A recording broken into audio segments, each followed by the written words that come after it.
On today's Primetime Local News, why the olive tree is getting a tax exemption from City Council. And with spring weather upon us, garden centers around the community are opening up. All of them grow really, really well in this climate. Plus, the Lloydminster Extreme Lacrosse are looking to stay hot. We're going to be a top team in this league, and we just need to come with an effort.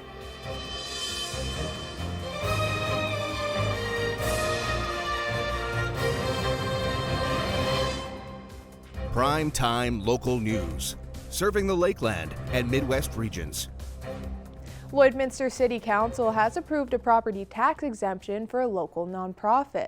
The Olive Tree are preparing to open a new location at 53rd Street and 50th Avenue. The nonprofit had not taken possession of the property before the 2022 property tax exemption deadline at the end of September of last year. The motion approved by Council this week grants the Olive Tree a property tax exemption prorated to their public opening date of June 1st. Once they open that storefront, if that's what I believe it is, they will become tax exempt as other nonprofits are. The city usually waives property taxes for nonprofits for 3 years to avoid having to approve exemptions each year. Since the Olive Tree missed the 2022 deadline, Council granted them a 1-year exemption so they'd line up with other exemptions already approved in 2021. Administration a couple of years ago suggested we go to a 3-year, and if anything changes, such as in the case of the Olive Tree, that something comes up within the 3 years, one way or another, if they cease to operate or if they add properties or change properties, we would then deal with it at that time. Now that we're finally seeing some warmer temperatures, green thumbs are looking to start their garden, and greenhouses around the border city are opening their doors to customers. Earlier this week, the Lloydminster Home Hardware welcomed shoppers into their garden center for the first time this year. They have lots of plans for those new to gardening. We have everything from fruit trees, strawberries, grapes, all the way up into flowers. We got your pansies, marigolds, as well as specialty varieties and water plants as well. We also have a great selection of herbs and fresh vegetables as well. They recently fully stocked their garden center, which allowed them to open their doors to customers. However, they recommend coming early before they run out. We have deliveries coming daily for the next couple of weeks, and they will keep coming all through May and into June. Our stock does start to decrease towards the end of June, so definitely shop early for the best selection. As we're almost halfway through May, gardeners are getting set to start their garden, but they recommend waiting until May long weekend. Some people are planting their potatoes already. I was taught the rule of thumb for this area is May long weekend. It is still getting a little chilly at night, so any of our plants, I would maybe just check your forecast, keep an eye on the temperature, and don't put them outside when it's getting too cold. The garden center is open on Sundays until June 12th. Seeding has begun in parts of Saskatchewan, and with your weekly crop report, here's Thomas Wildman. We have Matt Struthers, the crop extension specialist with the government of Saskatchewan, here today to tell us about the crop report for the week. And so thank you so much for being with us today, Matt. No, thank you for having me. All right, so we'll start off, Matt. The first crop report came out last week, so why don't you give us just a kind of brief overview of what that crop report looked like? So the report last week, it was mostly just a highlight of how little progress had been made. Only about 1% of the crop had been seeded in the report last week, which was a surprise to a lot of people due to the fact that we're usually quite further along than that. But that was just due to some snow that we had gotten and some cool weather, and a lot of fields in the eastern half of the province just are too wet and still are too wet to be worked in. So most of the seeding has been done in the southwest and then also the west central region. Let's talk about this week's crop report and what's kind of been changed versus last week's crop report. Certainly. So this week, we see that seeding progress has hit 14% for the province. That's very good to see. Like I said earlier, it's up from 1% last week and just behind our 5-year average of 23%. So we're still behind where we normally are, but again, that's just due to some of the delays that we've had. And the majority of the seeding is, again, in the west central and then southwest regions and the western part of the east central and then also the western part of the south east that have dried up a little bit faster. And so you're talking about it drying up. Does that mean better conditions for seeding, that it might not be exactly the worst thing, that it's a little wetter in some places, as it has been quite dry in Saskatchewan in previous years? Yeah, and certainly so. Last year was very, very dry, so we need all the moisture that we can get. But early in the season, when your field's very saturated with moisture, it's quite hard to pull seeding equipment through it. It just makes a mess, and it's also very hard to maintain a consistent seeding depth when your soil is quite moist. So it's a little bit easier to work in when it's a little bit dried up. And then also there's a lot of areas, low-lying areas that are holding water. You can't seed through them, so you got to wait for that to dry up, and then you can get to it. And yeah, we're seeing, typically the southeast is right along, seeding with the southwest. But this year they're experiencing a lot more moisture than they have in the previous 5 years, to my knowledge. So they're just have to wait and lag behind like the rest of the province, but they'll catch up certainly once things dry up. And so, Matt, you mentioned that producers in southern Saskatchewan and central Saskatchewan have started seeding, but what about producers in northern Saskatchewan? Is it typical to see them start seeding later than most typical producers in the south and central parts of Saskatchewan? Usually the southwest and southeast are the first ones to start seeding, and then followed by the central regions, then of course the north. So the north is actually not far behind where they usually are. They're very used to wet springs and snow sticking around a little bit longer and some frequent spring rain. So I don't think anyone up there is panicking too bad, and they shouldn't be. There's plenty of time left to get seed in the ground. I know rain's forecasted for this upcoming week. Hopefully, a lot of areas don't get that rain, just so they can get seeding, and then hopefully the rain comes back once seeding's all done. But I'll still take the moisture now, since we know how dry things can get. What in previous years has been the minimal latest time that farmers have wanted to get all of their grain seeded so that harvesting can begin relatively at the proper time? Typically, we would like to see the majority of seeding wrapped up by June, or early June. Some crops like flax are usually the ones that are held off a little bit later, but they can also withstand a little bit of the harsher weather in the fall. But yeah, for crops like cereals and pulses, you're usually the first ones to go in, then followed by canola. And yeah, you want to get those done so you're not combining sometime in November. But I don't think that's going to happen this year, as long as we have a break in the rainfall. If it rains from now until June, we might see some issues farther on in the season, but I don't think it's going to rain that much. You were mentioning flax being a later one to seed.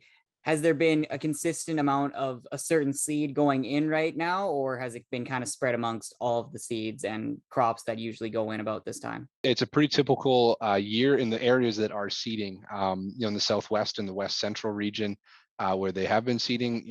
Cereals have been going in, pulses have been going in, and I have reports of a few farmers who have finished up those two crops, and so now they're moving into their canola acres. With that, this should be mentioned. Canola is a crop that is seeded quite shallow, and in areas that are very, very dry, some producers need to wait, or will opt to wait for a bit of moisture, so that they're seeding into some moisture and not actual dust. Thank you so much for being with us today, Matt, and we will hopefully hear from you again next week for the next crop report. Sounds good. Thank you for having me.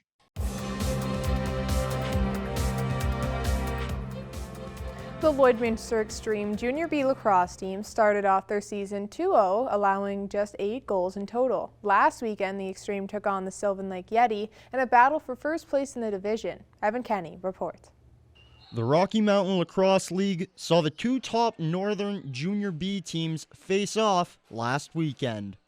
The most recent provincial champions, Sylvan Lake Yeti, were looking to continue their undefeated record against the 2018 provincial champions. The Extreme were able to score 9 goals. However, it wasn't enough to overcome an 8-goal first period from Sylvan Lake. I just all the credit to Sylvan Lake. I thought that they played much better than us. They definitely were a lot harder in the loose balls. Definitely a better effort out of them. I thought we were a little lackadaisical and just showed on the scoreboard. We just didn't play as good defense or offense as we wanted to. With 11 regular season games remaining, Lloydminster will be searching, not for wins, but rather for an identity.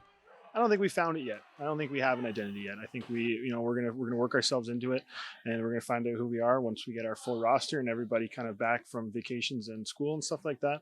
And I think we're going to be a top team in this league, and we just need to come with an effort. The Extreme will hit the road for 2 games before returning home on May 29th. Evan Kenny, Primetime Local Sports. And now for another look at your forecast, we go to Jace Mackey.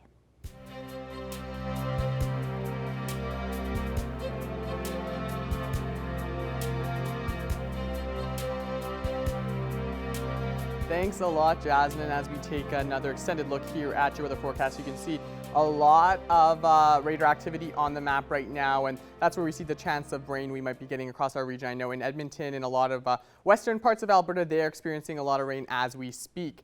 Taking a look at current conditions right now, we'll start on the Alberta side. We see a lot of 15, so 15 up in Lac La Biche, 16 in Cold Lake, 18 in Bonnyville, 15 in St. Paul, 14 for Vermilion, 11 in Vegreville, and 13 in Edmonton. Down in Wainwright, they're sitting at 16. Provost is at 14. Taking a look now onto the Saskatchewan side, pretty similar story. 15 up in Alacrosse, 14 for Green Lake, 15 for Meadow Lake. St. Walburg's also at 15. Us in the border city, we're at 15, 13 for those in Maidstone. North Battleford sitting at 12 right now, and Macklin is sitting at 13. So as we take a look at your day tomorrow, we'll start over in Alberta. Similar story, it's going to be a pretty cloudy day, not that much sun for your Saturday, but fairly reasonable temperatures as we see for this time of year, at least as we are in spring. 14 in Lac La Biche, 16 up in Cold Lake, 17 for Bonnyville, St. Paul sitting at 15, 16 for Marwayne.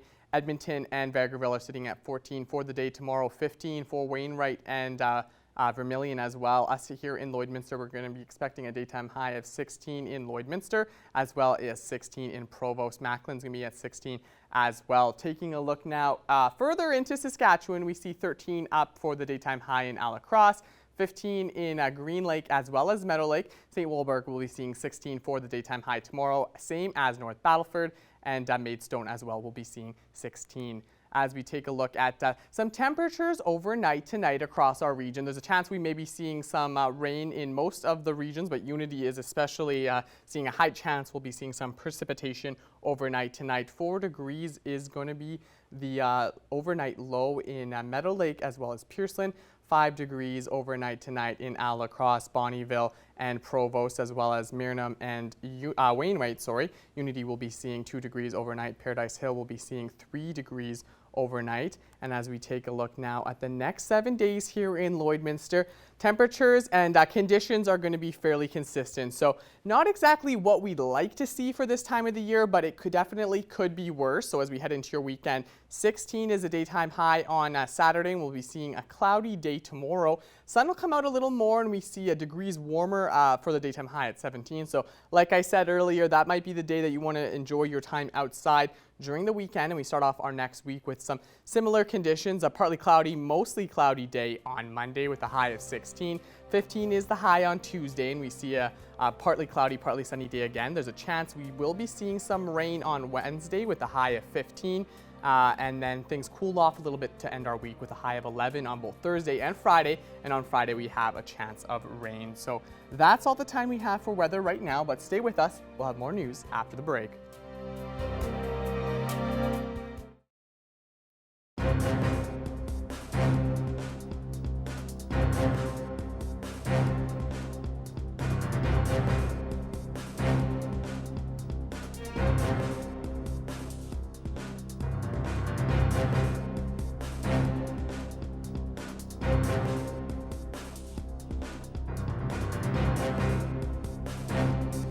Thank you guys. And today I'm here with Tammy Hoffert, who's the provincial coordinator for kids sport in Saskatchewan, which is kicking off their kids sport this month. So Tammy, how long have you been the provincial coordinator for? I've only just started as the provincial coordinator. I've been in this role just for a few months, but I have been with kids sport for the past 6 years. Through kids sport, like how much have you seen, how many kids coming into kids sport, and how much have you seen it kind of evolve? Yeah, so prior to the pandemic, Our numbers were really high for kids sport funding. We were helping over 13,000 kids across Saskatchewan. During the pandemic, that's went down quite a bit to about 4,000. But we're already seeing the applications starting to come in again as the pandemic restrictions have been lifting. So that's a real positive thing, and we're really excited for kids to be back out there playing sports again and helping them to do that. So when did kids sport in Saskatchewan like officially first start? I know it's happening this month, but has it happened years in the past, and how long has it been happening for? So kids sports started in 1995.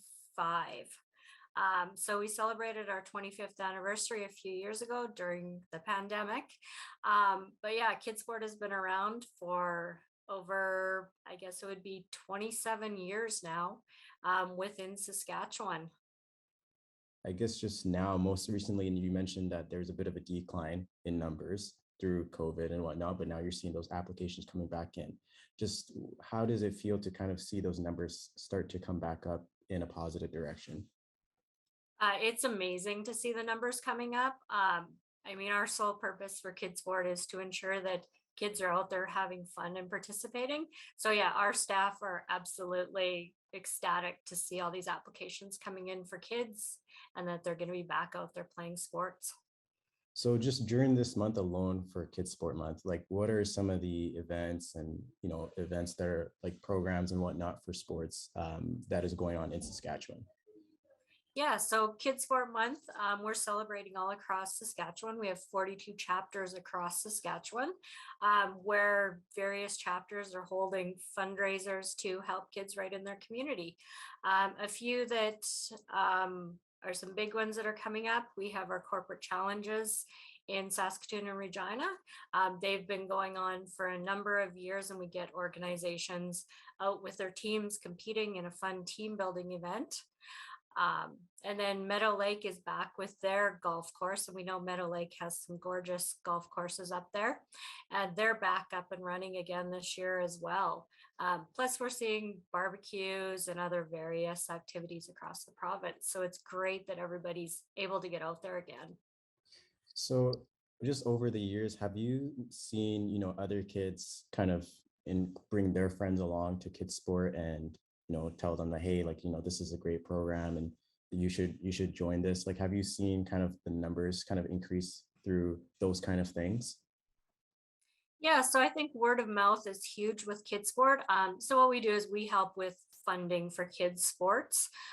So if a family is facing some financial obstacles, we'll help with funding sports. Yeah, but definitely word of mouth is definitely a huge way that awareness is being made, whether that's a child telling another child or a teacher telling a parent or another parent telling a parent about this great program that could help them out to get their kids in sports. So just through the organization as Kids Sport as a whole, like what are your guys' plans moving forward into the future with numbers kind of coming back up for registrations and whatnot? Yeah, so our plans into the future, just building more awareness across the province is a big thing with us, so that that brings in more donations as well, that makes sure that all families know that kids sport exists and we can ensure their kids are going to go into sports. Because yeah, we know sport registration fees can be a lot, and as we come out of the pandemic, we know some families are still facing those financial obstacles that they've been facing. And yeah, so we're just here to make sure that everyone knows that kids sport is here and here to help. That's great that you guys are doing something like that, and you guys have been around for so long. So Tammy, first off, just thanks so much again. Really appreciate it. I appreciate you just coming on and just sharing a little bit about what Kids Sport is about and just how important this month is, and especially in Saskatchewan. So thank you so much. Thank you.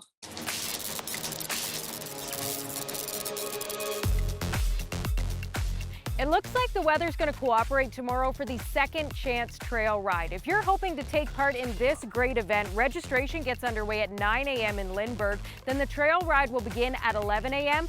Spend the day out on the trail, and then it wraps up in Elk Point, where there's going to be a supper, an auction, some live entertainment, and more. And this is a fundraiser and also to raise awareness for organ and tissue donation. If you'd like to get more details, or maybe you'd like to make a donation, you can go online to secondctr.com. The Vic-Juba Community Theatre, it is a busy place this weekend and next week as well. There's so many great shows taking to the stage. Monday night, Royal Wood is going to be in town. And coming up on Wednesday night, you have a chance to see The Legend Show. And this will feature tributes to Roy Orbison, Connie Francis, Jerry Lee Lewis, and the king himself, Elvis Presley. There's so many great shows coming to the Vic-Juba Community Theatre. You can get all the details and get your tickets at vicjubatheatre.ca. Just imagine what you could do with an extra $220,000. The progressive jackpot and Chase the Ace at the Lloyd X, it has grown to over $220,000. The next draw is coming up on Wednesday night, so get your tickets so that you're in for a chance to win. You'll find all the details online at lloydex.com. Well, whatever you choose to do this weekend, we hope you stay safe and stay healthy.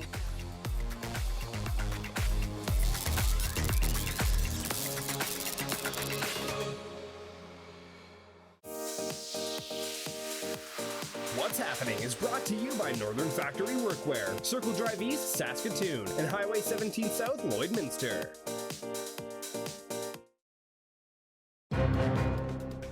Furniture set and design supplied by Furniture Gallery and Furniture House, downtown Lloydminster.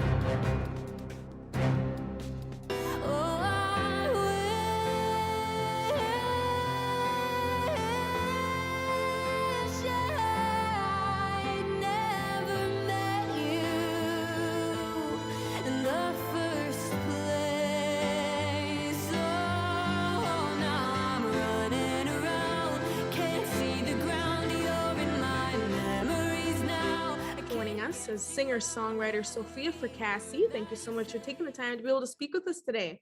Thank you so much, Shelby. I'm so happy to be here. Yeah, happy to have you on here. Now, today's a big day for you with releasing your new single called But I Do. So now tell us a little bit about this new song that's releasing today. This is my 5th release so far since beginning to release music last year. The song in general is I would say it's very vulnerable. It's probably one of my favorite songs that I've ever written. I think it just perfectly encapsulates the period of time that I wrote it and how I was feeling. And I'm very proud of how it all turned out. So I'm super excited that it's out into the world. Was there a little bit of inspiration for this new release? You're saying it kind of shows your vulnerable side. So was there something that inspired the lyrics for you? Yeah, I wrote it just about a year ago, actually. So last May, 2021. And I was going through a bit of a tough time emotionally, feeling really lonely. And I was trying really hard to pretend that everything was easy peasy, okay. And I sort of just sat down at my piano one day and it kind of just like spilled out of me. Like the best way I can describe it is like ripping a page out of a diary. It was just this like inner dialogue, everything that I was feeling at the time turned into the song. And with it being your 5th release, how has response and support been from fans in the past with, your previous work? It's been crazy. When I put out my first song last year, I had absolutely no idea what to expect because I am just this small town artist who'd only ever performed locally. I knew I had great support with my friends and family, but I had no idea what was going to happen once I expanded to a wider audience. And it was incredible. It was overwhelming the amount of messages I got from complete strangers who were like, this really resonates with me. This described exactly what I've been feeling about XYZ. So I was blown away. It's been really great. And with seeing that strong support in the past, do you expect to see that same strong response and good support with it releasing today with your new single? I hope so. I mean, even just the excitement leading up to release was so enthusiastic, and people messaging me saying like, oh my gosh, I can't wait. So I hope in the next couple of weeks that will continue, and I'll get some of those same messages. Well, that's really good to hear. I'm sure you are going to see that strong support. It already sounds like you are seeing some great response from everybody out there. Is there anything else coming up here to let us know about for fans here in the border city? Kind of give us a little teaser on. Yes, this July, I have a very exciting project coming out that will sort of encapsulate all of the songs I've released so far and some new ones. And I really love it because it tells a story from start to finish of kind of like a healing process of, an initial pain and initial heartbreak, and going through sort of a process of getting to the point where you decide that you want to be okay again and you want to feel better again. So I can't wait for people to hear it. There's some really good stuff there. Awesome. And is there kind of a last message for people you want to hopefully get out there after releasing this new single that you want to let people out there know about? Go stream the song. If you're watching this, go stream. Support a little small Canadian artist if you want to. And that would make my entire life. Awesome. Well, once again, thank you so much for joining us today, Sophia. Thank you so much. All right, just taking a quick look at the 7-day forecast before the end of this hour. Heading into your weekend, we see a pretty cloudy day tomorrow with a high of 16. The sun comes out a little more on Sunday with a 1 degree higher high of 17. Starting off for next week, more cloud coverage and a high of 16 on Monday. 15 is the high on Tuesday with the cloud coverage again. Chance we'll see some rain on Wednesday with a high of 15. And things cool off to end your week with a high of 11 on both Thursday and Friday, and a chance of rain on Friday. Thank you, Jace, and thank you for joining us on Primetime Local News, and you can catch us again in the second half.